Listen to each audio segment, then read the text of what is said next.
बिस्मिल्लाहिर्रहमानिर्रहीम नहमदुहु व नुसल्ली अला रसूलिहिल करीम अम्मा बाद।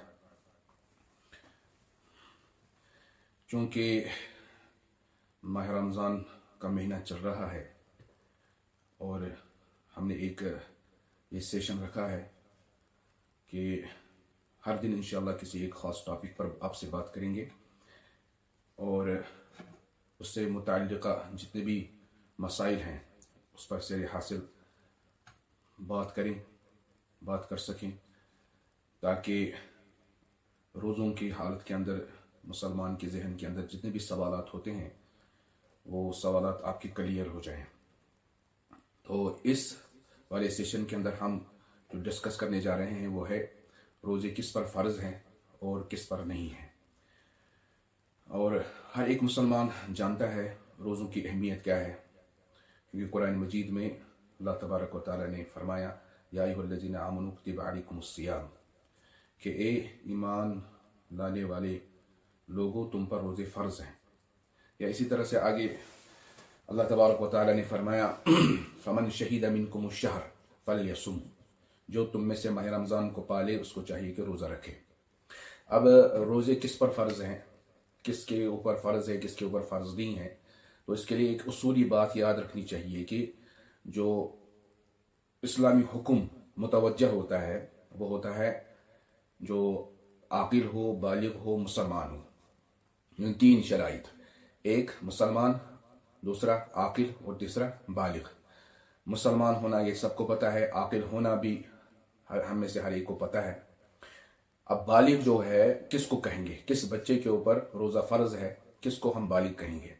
तो इसके लिए आपने दो चीज़ें याद रखनी हैं कि बालिग होने के लिए शरीयत के अंदर दो चीज़ें हैं, या तो उसके अंदर बुलूगियत के अलामात पाई जाएं या फिर उम्र के लिहाज से वो बालिग हो जाए। अलामात क्या है? लड़के के अंदर अलामात यह है कि उसको एहतिलाम हो जाए, जिसको हम नाइट फॉल कहते हैं, इंजाल हो जाए, या ये कि उस बच्चे की शादी कर दी गई हो और उसकी जो अहलिया है, बीवी है, वो हामिला हो जाए, उसका हमल ठहर जाए, तो उस सूरत में इस लड़के को कंसिडर किया जाएगा कि ये बालिग है। और बच्ची के लिए जो अलामात है बुलूगियत की वो ये है कि इसको माहवारी आ जाए, या ये कि ये किसी की बीवी हो तो ये हामिला रह जाए, इसको हमल ठहर जाए। तो ये जो अलामात हैं अगर ये लड़के और लड़कियों के अंदर पाई जाएं तो उनको बालिग तस्वुर किया जाएगा और इनके ऊपर रोज़े फ़र्ज़ हो जाएंगे। लेकिन अगर अलामत बुलूग में से कोई भी चीज़ इनमें नज़र नहीं आती, ना पाई जाती है, तो फिर शरीयत ने 15 साल की उम्र के अंदर बच्चों को जो है बच्चों पर बालिग होने का हुक्म लगाया है कि ये बालिग हो जाएंगे। अब इसमें एक बात आपने ये भी याद रखना है कि हमारा जो आजकल फूड है, लाइफस्टाइल है, सोशल मीडिया, या हर एक बच्चा और बच्ची के पास फ़ोन है, इस एतबार से जो है अक्सर और बेशतर देखा गया है कि बच्चे और बच्चियां 15 साल से पहले ही बालिग हो जाते हैं। तो इसमें माँ बाप के लिए ये जिम्मेदारी बनती है कि अपने बच्चों को वो किसी ऐसे ज़रिए के साथ ऐसे तरबियत करे कि किसी आलिम के साथ, किसी इमाम साहब के साथ, मुफ्ती साहब के साथ उसका राब्ता करवाएं। वो उनको समझाएंगे ये मसाइल, ताकि उनको पता लगे कि हम बालिग हो चुके हैं और हमारे ऊपर रोज़ा फ़र्ज़ है। इस तरह से एक माँ भी अपने बच्ची को समझा सकती है और वालिद अपने बच्चे को समझा सकता है। तो इस तरह से उनके लिए तरबियत का ये मसला आसान हो जाएगा। और दूसरी बात औरतों के हवाले से ये है कि औरतों के ऊपर रोज़े जो फ़र्ज़ हो जाएंगे उनमें शर्त यह है कि उनके पाकी के अयाम हो। अगर हैज़ की हालत में हो कि जो माहवारी उनका एक मेंसेस का जो पीरियड होता है उस हालत में है तो उस दौरान वो रोज़ा नहीं रख सकती, या निफास के अंदर है कि डिलीवरी हो चुकी है और डिलीवरी के बाद जो खून आता है उस हालत में भी औरत रोज़ा नहीं रख सकती। पाक होने के बाद जब वो इससे पाक हो जाएंगी तब जाकर वो रोज़ों की कज़ा करेंगी। अच्छा, एक बात ये भी याद रखनी है कि हमारे जो है बहुत सारी औरतें हामिला होती हैं और बहुत सारी औरतें अपने बच्चों को فیڈ کر رہی ہوتی ہے، دودھ پلا رہی ہوتی ہے، تو اکثر سوال ہمارے ذہنوں میں آتا ہے کہ کیا حاملہ عورت روزہ اس کے اوپر فرض ہے، اس کو روزہ رکھنا ضروری ہے یا نہیں ہے؟ اس کے لیے ایک نقطہ یاد رکھ لیجئے کہ اگر اس حاملہ عورت کو روزہ رکھنے سے تکلیف ہوتی ہو اور اس کو نقصان ہو سکتا ہو، یا حمل جو بچہ ہے اس کو نقصان ہو سکتا ہو، اور اس کو یہ کوئی ماہر جو ہے طب ڈاکٹر جو دیندار بھی ہو وہ اس کو سجیسٹ کرے کہ آپ اگر روزہ رکھیں گی تو آپ کو تکلیف ہو جائے گی، آپ کو بچے کی تکلیف ہو جائے گی، تو اس صورت میں اس کو فی الحال روزہ چھوڑنے کی اجازت ہے، بعد میں وہ قضا کریں گی۔ یا اسی طرح سے کوئی عورت جو ہے وہ بچے کو دودھ پلا رہی ہوتی ہے، اور اگر وہ روزہ رکھے گی تو بچے کو دودھ پوری طرح سے نہیں مل پائے گا، وہ سیر نہیں ہو سکے گا، بچے کو نقصان ہو جائے گا یا عورت کو خود کو نقصان ہو جائے گا، تو اس صورت میں اس کو روزہ چھوڑنے کی اجازت ہوگی۔ مگر یہاں پر ایک بات یاد رکھنا ہے کہ ہر ایک ڈاکٹر کی رائے معتبر نہیں ہے، ڈاکٹروں کی بھی بہت ساری کیٹیگری ہے۔ کچھ ڈاکٹر جو ہوتے ہیں ان میں مزاج نہیں ہوتا ہے دینی مزاج کے نہیں ہوتے ہیں، لہٰذا وہ ہر ایک مریض کو کہیں گے کہ روزہ مت رکھو، کیونکہ ان کے یہاں روزوں کی کوئی ویلیو نہیں ہوتی، تو لہٰذا اس ڈاکٹر کی رائے معتبر نہیں ہے۔ اور کچھ ڈاکٹر کو بہت زیادہ شدت پسند ہوتے ہیں، سخت ہوتے ہیں، اور وہ ہر ایک مریض کو کہتے ہیں کہ بھائی روزہ رکھو، حالانکہ ایسا بھی نہیں ہے۔ معتدل رائے رکھنے والا، معتدل مزاج کا، اور جس کو شریعت کے احکام کا بھی پتہ ہو، وہ جو ہے اگر آپ کو جو ہے کنسیڈر کرتا ہے، سجیسٹ کرتا ہے کہ آپ کو یا آپ کے بچے کو نقصان پہنچ سکتا ہے، تو اس صورت میں آپ روزہ چھوڑ سکتی ہیں اور بعد میں آپ قضا کر لیں۔ اچھا،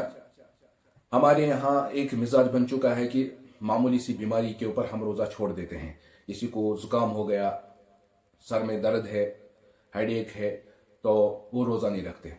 حالانکہ ہر ایک جو بیماری ہے اس کے اوپر روزہ رکھنے کی جو ہے شریعت نے اجازت نہیں دی ہے کہ روزہ آپ چھوڑ دو، نہیں، بلکہ ایسا مرض ہو کہ روزہ رکھنے کی وجہ سے آپ کے مرض کے اندر جو ہے اضافہ ہو سکتا ہو، آپ کو شدید قسم کی تکلیف ہو سکتی ہو، آپ بے ہوش ہو سکتے ہیں جیسے کہ شوگر کا مریض ہے کہ جس کو ڈاکٹر کہے کہ آپ کو دن میں 2-3 مرتبہ غذا کھانی ضروری ہے ورنہ آپ کو زیادہ تکلیف ہو سکتی ہے، یا کوئی دمے کا مریض ہے، اس کو ڈاکٹر نے یہ سجیسٹ کیا ہے کہ آپ کو انہیلر لینا ہے 2 گھنٹے کے بعد، تو ایسے جو مریض ہیں ان کے لیے روزہ چھوڑنے کی اجازت ہے، ہر ایک مریض کو روزہ چھوڑنے کی اجازت نہیں ہے۔ اچھا، کچھ لوگ تو ہمارے جو مزدوری کرتے ہیں، دہاڑی پر کام کرتے ہیں، تو وہ بھی یہ سمجھ رہے ہوتے ہیں کہ ہمیں بھوک لگتی ہے، پیاس لگتی ہے، پسینہ آ جاتا ہے، لہٰذا ہم چونکہ حلال روٹی کمانے کے لیے نکلے ہیں، لہٰذا ہمیں روزہ چھوڑنے کی اجازت ہے۔ ایسا نہیں ہے، بلکہ مسلمان کو چاہیے کہ ماہ رمضان کے اندر اپنے لیے ہلکا کام کیا ہے، اپنے لیے پسند کرے اگر ممکن ہو۔ لیکن اگر ممکن نہ ہو تو پھر جہاں پر وہ کام کرتا ہو، چاہے کسی آفس میں کام کرتا ہو، کسی سکول میں کام کرتا ہو، یا کسی اور جگہ فیکٹری میں، تو جو مالکان ہیں ان کے لیے شریعت نے ہدایت جاری کر دی ہے کہ آپ لوگوں کو چاہیے کہ اپنے ماتحت جو مزدور ہیں ان کے کام کے اندر نرمی کرے۔ اگر وہ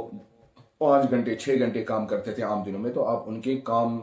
کے ٹائمنگ میں کمی کر دیں، اور اگر وہ زیادہ سخت کام کیا کرتے تھے تو اس میں بھی آسانی کر دے۔ فرمایا حضرت نبی اکرم صلی اللہ علیہ وسلم نے فرمایا کہ جس شخص نے بھی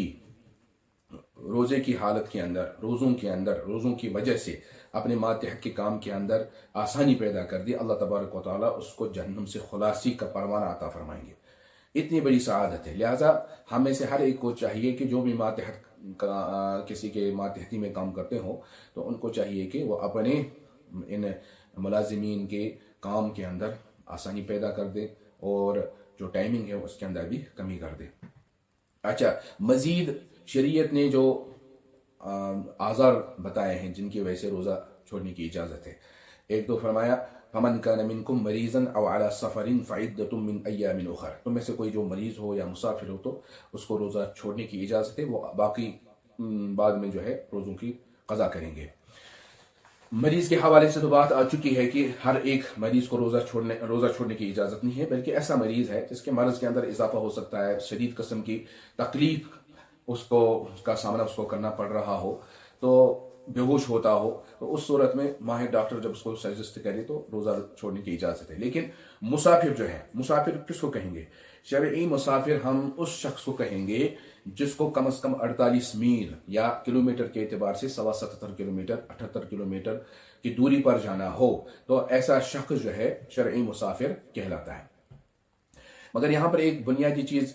जो आपको याद रखनी है वो ये है कि हर एक मुसाफिर को ये इजाज़त नहीं है, बल्कि सुबह सादिक जब ख़त्म हो रहा हो उस वक्त अगर वो सफ़र की हालत में है तो उस सूरत में उसको रोज़ा छोड़ने की इजाज़त है।